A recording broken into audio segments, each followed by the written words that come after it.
വീണ്ടും വാർത്തകളിലേക്ക്. മാസപ്പഴി ഇടപാടിലെ CBI അന്വേഷണ ഹർജിയിൽ മുഖ്യമന്ത്രി പിണറായി വിജയനും മകൾ വീണയ്ക്കും ഹൈക്കോടതി നോട്ടീസ്. ഇന്ത്യൻ സെറ്റിൽമെന്റ് ബോർഡിന്റെ റിപ്പോർട്ടിൽ പരാമർശിച്ചിട്ടുള്ളവരുടെ പേരുവിവരങ്ങൾ മുദ്രവച്ച കവറിൽ ഹാജരാക്കണമെന്ന് കേന്ദ്ര സർക്കാരിനോടും നിർദ്ദേശം നൽകിയിട്ടുണ്ട്. കൂടുതൽ വിവരങ്ങളുമായി രേഷ്മ ബാബു ചേർന്നുണ്ട്. രേഷ്മ, എന്താണ് മറ്റു വിവരങ്ങളൊക്കെ?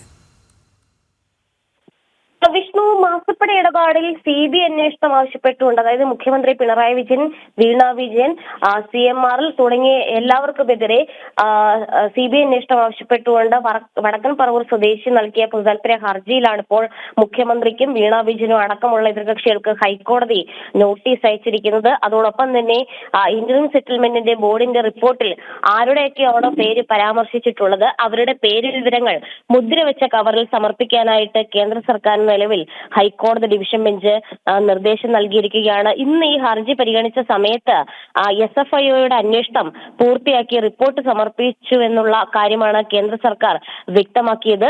അതിന്റെ അടിസ്ഥാനത്തിൽ കൂടിയാണ് ഹർജി പിന്നീട് പരിഗണിക്കാനായിട്ട്, അതായത് മെയ് 27-ന് പരിഗണിക്കാനായിട്ട് ഹൈക്കോടതി മാറ്റുകയും അതോടൊപ്പം തന്നെ മുഖ്യമന്ത്രിയും വീണ വിജയൻ ഉൾപ്പെടെയുള്ള എതിർകക്ഷികൾക്കും നോട്ടീസ് അയച്ചുകൊണ്ട് മറുപടി ആവശ്യപ്പെട്ടിട്ടുള്ളത്. എന്തായാലും ഈ നോട്ടീസിന്മേൽ, ഹൈക്കോടതിയുടെ നോട്ടീസിന്മേൽ മുഖ്യമന്ത്രി ഉൾപ്പെടെയുള്ള എതിർകക്ഷികൾ മറുപടി പറയേണ്ടി വരും.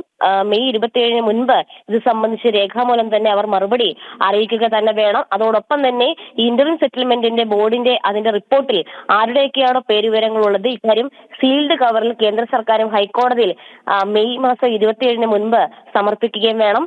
പ്രധാനമായിട്ടും ഹർജിക്കാരൻ ഉന്നയിച്ചിരുന്ന ഒരു ആവശ്യമെന്ന് പറയുന്നത് നിലവിലെ SFIOയുടെ അന്വേഷണത്തിന് പുറമെ കേന്ദ്ര ഏജൻസി തന്നെ ഈ മാസപ്പടി ഇടപാടിലെ കാര്യങ്ങൾ അന്വേഷിക്കണം. അതുകൊണ്ട് തന്നെ ഹൈക്കോടതി ഇക്കാര്യത്തിൽ CBI അന്വേഷണത്തിന് ഉത്തരവിടണം തുടങ്ങിയ ആവശ്യങ്ങൾ മുൻനിർത്തിക്കൊണ്ടായിരുന്നു വടക്കൻ പറവൂർ സ്വദേശിയായിട്ടുള്ള MR അജയൻ ഹൈക്കോടതിയെ സമീപിച്ചത്. ഹർജി പരിഗണിച്ചുകൊണ്ടാണ് ഡിവിഷൻ ബെഞ്ച് മുഖ്യമന്ത്രി ഉൾപ്പെടെയുള്ള എതിർകക്ഷികൾക്ക് നോട്ടീസ് അയച്ചുകൊണ്ട് മറുപടി തേടിയിരിക്കുന്നത്. വിഷ്ണു, ശരി, രേഷ്മയാണ് വിവരങ്ങൾ നൽകിയത്.